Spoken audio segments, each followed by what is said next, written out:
There are many definitions for killer instinct, but in modern human terms, it's basically our impulsive ability to capitalize on opportunities with minimal or without hesitation. As we all know, all of us are born equipped with survival instinct, and the potency and sensitivity of that instinct depends on the frequency of application and utilization based on the conditions that our environment present to us. Someone who lived for many years in the jungle will have a significantly better perception and response towards the conditions that the jungle presents. They become circumstantially adapted to survive and thrive under those conditions and can sense and anticipate circumstances that people who live in cities couldn't. In today's age, as we've become more civilized, complacent, and compliant, the potency of that instinct slowly diminishes itself as the frequency of utilization have become pretty much a rare occasion, and we become a lot more timid or hesitant, frequently overthinking and questioning the outcome of our desires and motives, and before we realize all the possibilities that we can reach, the opportunity had passed. However, all of that doesn't mean that that instinct is completely gone, because fortunately for us, it is innately predisposed to our species, and we are still able to subconsciously feel it intervene in certain moments, even if we are unaware of its activity and influence. Our killer instinct is a key part of our survival instinct. In fact, they facilitate or assist our survival instinct, usually through innately taking advantage on vulnerably opportunistic and effortlessly accessible moments. Whether it is capturing a lone and crippled deer for food, disposing of an unguarded and unaware enemy for protection against future threats, or seizing unprotected and overlooked resources for personal provision, it is all the work of our killer instinct urging us to make the most out of those key moments.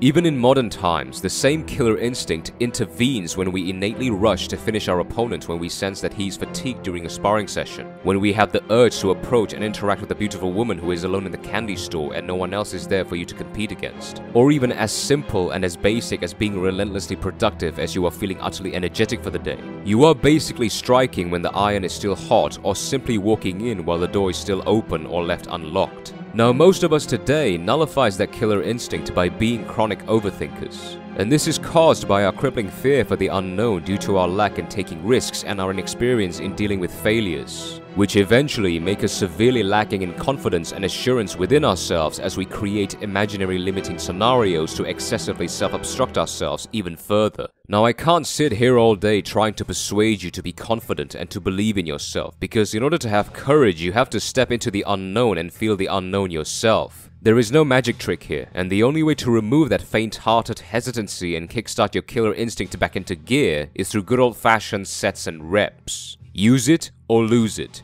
Feel it or fear it. Whether you're in a social, professional, or recreational setting, pay very close attention and vivid awareness to moments where you feel like it's too good to be true, too easy to conceive, or too plausible to witness. Moments where everything and everyone around you seemingly works in your favor. Moments where circumstances feel seamlessly perpetual without any possible resistance. Borderline primally and romantically seductive. You will inevitably feel urged to capitalize on those brief moments for your own sake, and this is where your doubt and hesitancy will try to interfere through you thinking twice or multiple times just in order to make an attempt. And that is the very specific moment where you should catch yourself in, when you find yourself thinking twice. The moment you are aware of that is the last critical moment you should stop thinking further and proceed to seize the opportunity. Because especially for chronic overthinkers, those small hesitant thoughts can rapidly snowball into a full-blown anxiety attack. Ideally, the moment where your gut tells you that it is the perfect time to take advantage of the moment, you have to relentlessly go for it before you even start to think for a second time. Screw what is and who are outside of that moment, as that moment is yours for the taking. Submerge yourself in that moment. Now, the main argument could be, should we assess everything carefully first before we make a decisive move?